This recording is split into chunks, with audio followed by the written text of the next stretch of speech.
2019년도 성탄을 맞이해서 여러분들에게 왜 예수께서 사람으로 세상에 오셔야 하셨나 하는 말씀을 전하고자 합니다.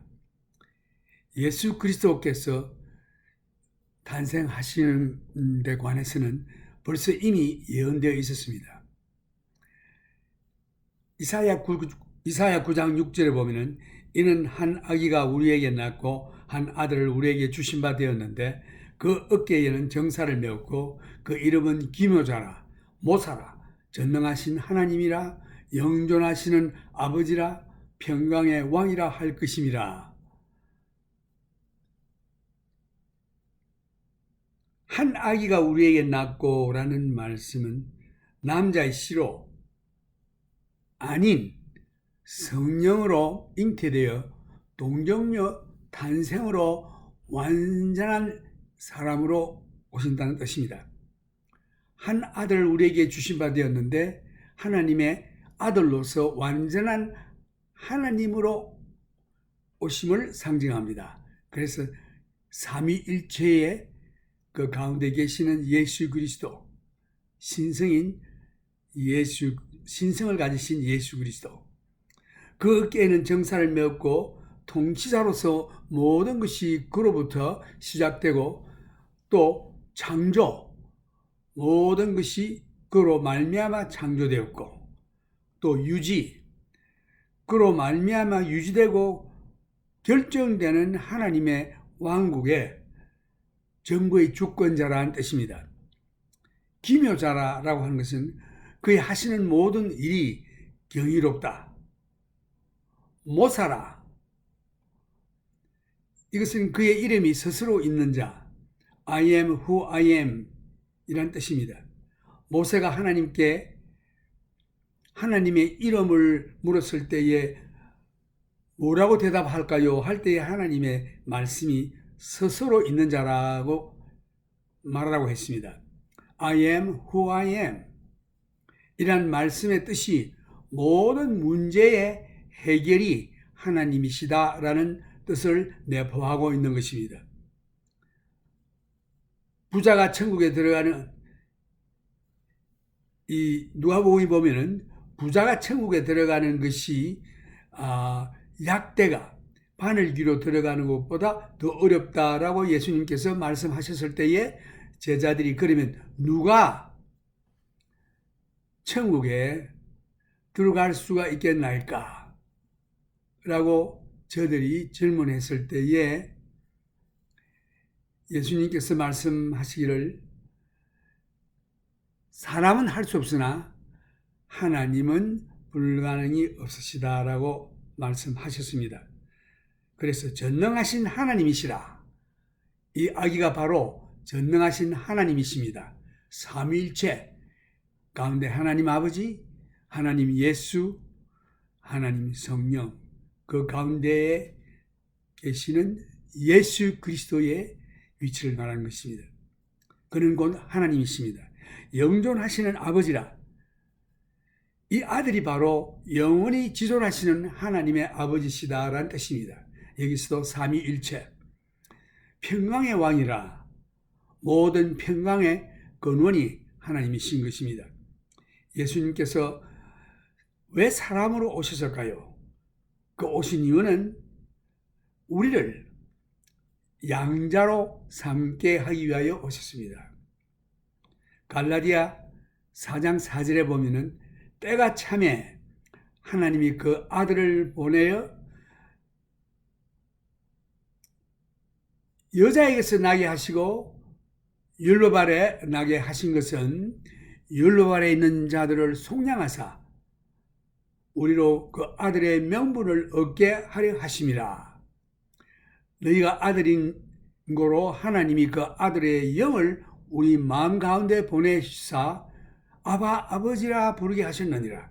그러므로 내가 이후로는 종이 아니요 아들이니 아들이면 하나님으로 말미암아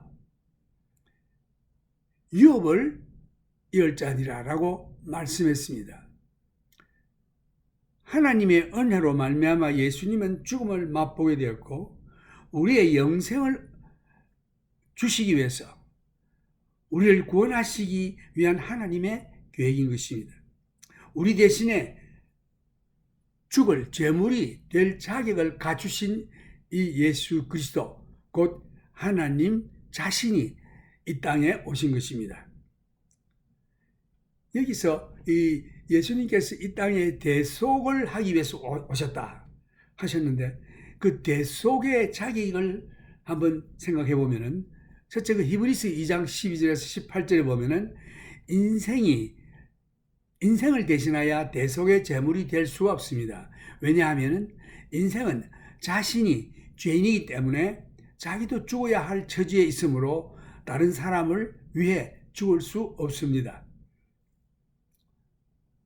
그런데 사람의 죄를 대신 질 자는 여자에게서 난 율법 아래 있는 사람이어야 하고 죄가 전혀 없는 의로운 자라야 하는 것입니다. 바로 이 분이 예수 그리스도, 예수님은 마리아에게 남자와 관계없이 성령으로 전혀 탄생하신 것입니다.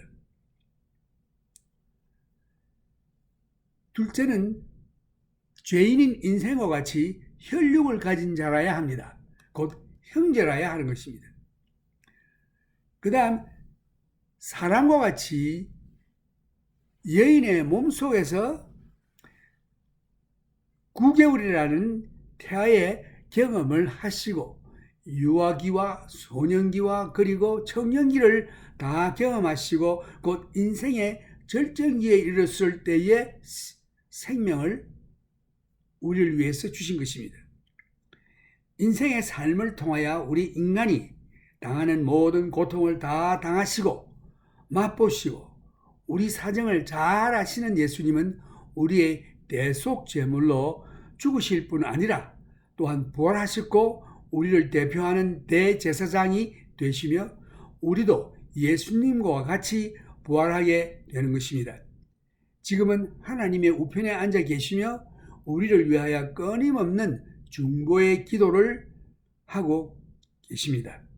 그리고 곧 다시 오실 것입니다. 예수님은 육신을 입으신 하나님이십니다. 그러므로 하나님이시요 사람이신 것입니다. 우리의 죄에 대한 형벌을 대신 받으러 오신 구속자인 것입니다. 그래서 그에게는 죄가 없으므로 빌라도의 자신에 대한 질문에 변명은 하나도 없었습니다. 단지 자신이 하나님의 아들이냐라는 질문에 그렇다고 선언한 것뿐입니다. 빌라도가 신문했지만 죄가 없으시기 때문에 그 답할 이유가 하나도 없었습니다. 구약 성경에 보면은 이 고엘이라는 말이 있는데 이것은 근친구속, 곧 kinsman's redemption이라고 말하는데 유대법 가운데 어떤 유대인이 빚을 졌을 때에 그에게 가장 가까운 근친이 그 빚을 갚음으로 영원히 종되는 것을 면할 수가 있는 그런 법이 있습니다. 예수님은 믿는 우리에게 가장 가까운 근친, 곧 맏형이신 것입니다. 그렇기 때문에 우리의 빚을 갚을 자격을 갖추었습니다. 히브리서 2장 11절에 보면은 거룩하게 하시는 자와 거룩하게 함을 입은 자들이 다 하나에서 난 자라. 그러므로 형제라 부르시기를 부끄러워 아니하시고 라는 말씀이 있습니다. 거룩하게 하시는 자는 하나님이시요 거룩하게 함을 입은 자들을 또 하나님이 내신다고 했습니다. 히브리서 2장 12절에도 보면 이르시되 내가 주의 이름을 내 형제들에게 선포하고 내가 주를 교회에서 찬송하리라 하셨으며, 계속해서 보면은 오직 우리가 천사들보다 잠깐 동안 못하게 하심을 입은 자 곧 죽음의 고난 받으심을 인하여 영광과 존귀로 관 쓰신 예수님을 보니 이를 행하심은 하나님의 은혜로 말미암아 모든 사람을 위하여 죽음을 맛보려 하심이라. 계속해서 10절에 보면은 만물이 인하고 만물이 말미암은 자에게는 많은 아들을 이끌어 영광에 들어가게 하시는 이래 저희 구원의 주를 고난으로 말미암아 온전케 하심이 합당하도다 라는 말씀이 있습니다. 또다시 내가 그를 의지하리라 하시고 또 다시 볼지어다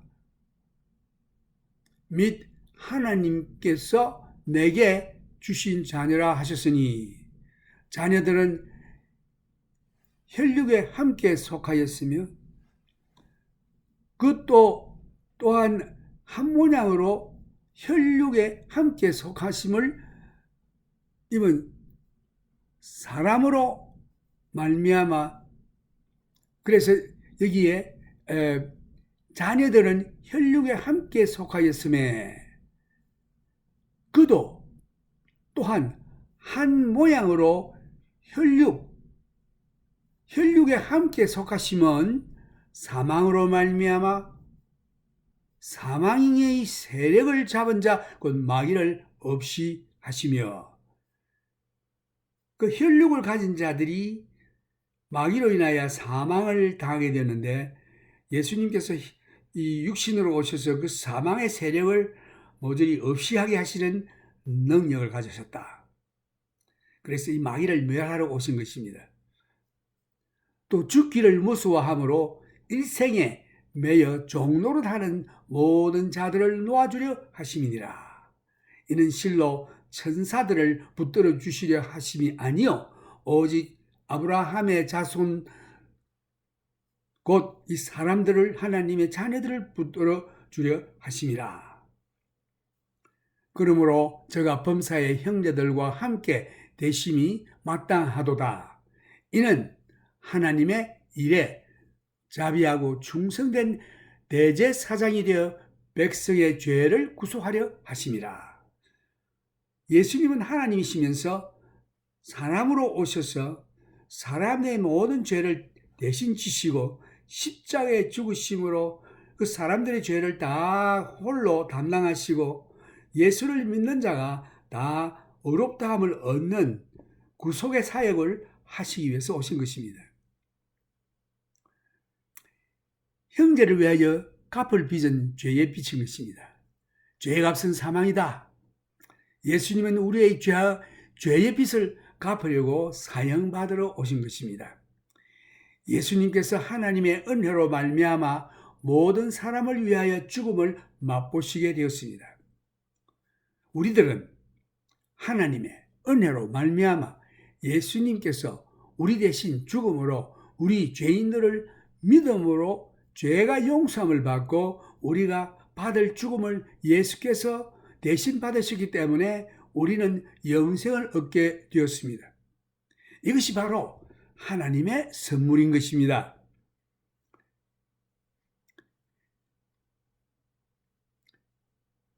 예수님께서 하나님의 은혜로 말미암아 모든 사람을 위하여 죽음을 맛보신 것은 우리들은 하나님의 은혜로 말미암아 예수님께서 우리 대신 죽음으로 우리 죄인들을 믿음으로 말미암아 죄가 용서함을 받고 우리가 받을 죽음을 예수님께서 대신 받으셨기 때문에 우리는 영생을 얻게 되었습니다. 이것이 바로 하나님의 구원의 계획인 것입니다. 이 구원은 하나님의 선물입니다. 우리의 착한 행실이나 의로운 행실로 얻게 되는 것이 아니라 하나님의 거저 주시는 선물이요. 우리들은 믿기만 하면은, 예수 그리스도를 믿기만 하면은 이 영원한 생명, 영생을 얻게 되며 하나님의 자녀가 되는 것입니다. 예수님은 하나님의 본체십니다. 그럼에도 불구하고 하나님과의 형제 관계를 갖기 위해서 자기를 천사들보다 잠깐 못하게 하시고 사람의 형태로 세상에 오셨습니다. 그 이유는 우리를 위하여 고난과 죽음을 맛보기 위함인 것입니다. 사람이 되어야만 이러한 대속의 죽음을 하실 수가 있기 때문에 여기서도 하나님의 은혜로 말미암아 예수님은 고난과 죽음을 맛보게 되며 그가 고난과 죽음을 맛보아야 구원의 사역이 온전케 이루어지는 것입니다. 그래서 십자가상에서 고난을 다 당하신 후 다 이루었다라고 선언하셨습니다. 고난을 하나님께서 예수께서 당하시도록 허락하신 것입니다. 고난을 하나하나씩 받으신 것마다 우리의 죄를 대신하는 종목이 있습니다. 이사야 53장 1절에 보면은 우리의 전한 것을 누가 믿었느냐? 여호와의 팔이 누게 나타났느냐? 그는 주 앞에서 자라나기를 연한 순 같고 마른 땅에서 나온 줄기 같아서 고운 모양도 없고 풍채도 없은즉 우리의 보기에 흠모할 만한 아름다운 것이 없도다. 그는 멸시를 받아서 사람에게 실어버린 바 되었으며 강고를 많이 겪었으며 질고를 아는 자라. 마치 사람들에게 얼굴을 가리우고 보지 않음을 받은 자같이 되어서 멸시를 당하였고 우리도 그를 귀히 여기지 아니하였도다. 그는 실로 우리의 질고를 지고 우리의 슬픔을 당하였거늘 우리는 생각하기를 그는 징벌을 받아서 하나님에게 맞으며 고난을 당한다 하였노라. 그가 찔림은 우리의 허물을 인하며 허물이란 우리가 알면서도 지은 죄를 말하는 것입니다. 그가 상함은 우리의 죄악을 인하며 이 죄악이라고 하는 것은 영어로 iniquity라고 하는 것인데 이것은 이 죄와 허물이 동시에 합한 것입니다. 아주 이것은 폐역인 것입니다. 그가 상함은 우리의 죄악 곧 폐역을 인하며 날 때부터 타고난 죄로 인하여 우리가 아무리 노력을 해도 의롭게 살 수 없는 죄와 그리고 그 죄성 때문에 알면서도 지은 죄, 이 모두를 통틀어서 죄악 혹은 폐역이라고 하는 것입니다. 그리고 폐역보다 더한 죄를 행악이라고 하는 것입니다. wicked. 허물은 transgression. 그가 이 허물을 우리의 허물을 위해서 찔림을 당했고 또 그가 상함을 당한 것은 우리의 죄와 그리고 폐역 알면서도 지은 죄. 행악은 원래 원죄와 그 죄 때문에 지은 그 악한 죄가 전부 합쳐서 행악으로 나타나는데 이것들을 위해서 주님께서 찔리시고 상함을 입으셨던 것입니다. 그가 징계를 받음으로 우리가 평화를 누리고 예수님께서 우리를 위하여 징계를 받으셨기 때문에 우리는 평화를 누리게 되었습니다. 그가 채찍에 맞음으로 우리가 나음을 입었도다. 예수님께서 채찍에 맞으심으로 우리의 영의 병, 마음의 병, 육의 병이 자유함을, 치유함을 얻게 되었습니다. 우리들은 무지 몽매한 양같이 각각 제 마음대로 죄짓고 하나님을 떠났습니다. 우리는 다 양 같아서 그릇 행하여 각기 제 길로 갔거늘 여호와께서는 우리 무리의 죄악을 그에게 담당시키셨도다. 예수님은 자기는 죄가 없으신데 우리의 죄를 인하여 죽음을 짐짓당하심으로 변명할 말이 하나도 없었습니다. 내가 죽어야 할 죽음의 심판을 예수님께서 나 대신 죽으신 것입니다. 그가 곤욕과 신문을 당하고 끌려갔으니 그 세대 중에 누가 생각하기를 그가 장차 이 산자의 땅에서 끊어지면 마땅히 형벌받을 내 백성의 허물을 인함이라 하였으리요. 참 이 말씀은 너무나도 귀한 말씀인데 한번 다시 읽으면 내가 곤욕과 신문을 당하고 끌려갔으니 그 세대에 예수가 그 세대에 누가 생각하기를 그가 산자의 땅에서 끊어지면 마땅히 형벌받을 내 백성의 허물을 인함이라 하였으리요. 예수님은 죄가 없으신데 나의 죄와 여러분의 죄 때문에 예수님이 어린 양이 도살장에 들어가는 것과 같이 말없이 우리 죄를 대신 지고 죽으셨습니다. 그는 강포를 행치 아니하였고 그 입에 괴사가 없었으니 그 무덤이 악인과 함께 되었으며 그 묘실이 부자와 함께 되었도다. 하나님께서 우리의 죄를 대속하려고 예수님의 영혼을 속건 제물로 드리게 하셨던 것입니다. 여호와께서 그로 상함을 당하게 하사 여호와께서 그로 상함을 받게 하시기를 원하사 질고를 당케 하셨은즉 그 영혼을 속건 제물로 드리기에 이르면 그가 그 씨를 보게 되며 그 날은 길 것이요 또 그의 손으로 여호와의 뜻을 성취하리로다. 가라사대 그가 자기 영혼에 수고한 것을 보고 만족히 여길 것이라. 나의 의로운 종이 자기 지식으로 많은 사람을 의롭게 하며 또 그들의 죄악을 친히 담당하리라.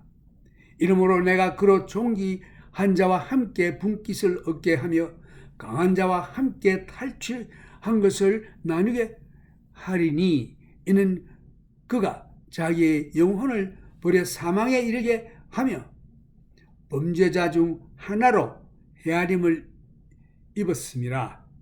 그러나 실상은 그가 많은 사람의 죄를 지며 범죄자를 위하여 기도하였느니라 하시니라. 바로 이를 위해서 예수님이 오셨습니다. 크리스마스는 날짜가 중요한 것이 아닙니다. 12월 25일이 예수님이 태어나신 날도 아닙니다. 예수님이 오신 사실이 우리들에게 중요한 것입니다. 나의 죄가 소멸되고 마귀의 권세가 파괴되고 내가 마귀의 종에서 자유함을 얻고 죽음을 맛보지 않고 영생을 얻게 되었으며 하나님의 자녀가 된 것입니다. 휴거에 영화로운 몸으로 변화되어 주님께로 가든지 아니면 우리가 당할 죽음은 영과 육이 갈라지는 것이며 이것을 육신의 죽음이라고 하는데 이 영원한 죽음은 하나님과 영원히 갈라지는 것인데 우리 영은 주님께로 갈 것이며 다시 육으로 부활하게 될 것입니다. 그러므로 예수 믿는 자들에게는 죽음이 없습니다. 죽음은 우리에게서 떠났고 우리는 지금 성령이 내 속에 와 계셔 이 세상에서 부활의 새 생명을 받아서 그 새 생명의 인도함을 따라 살다가 육을 떠날 때는 영원한 세계로 하나님 계신 곳에 하나님의 양자로 우리의 형님이신 예수 그리스도와 함께 그의 유산을 공유하며 영광 가운데 누리면서 영원토록 살 것입니다.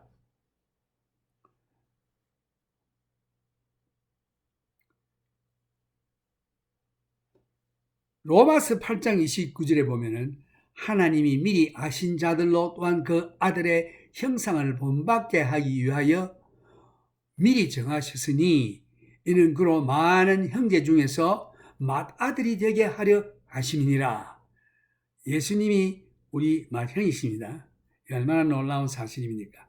예수님은 곧 하나님이신데 이것이 하나님이신 예수 그리스도께서 이 세상에 사람으로 오신 목적입니다. 이 얼마나 놀라운 축복입니까? 이 크리스마스의 선물은 바로 예수 그리스도. 여러분 다 받으시고 이것은 거저 주시는 하나님의 선물이기 때문에 이것은 그 은혜로 말미암아 믿음으로 우리가 구원을 얻었다고 되어 있습니다. 행함으로 된 것이 아니기 때문에 아무도 자랑하지 못한다고 했습니다.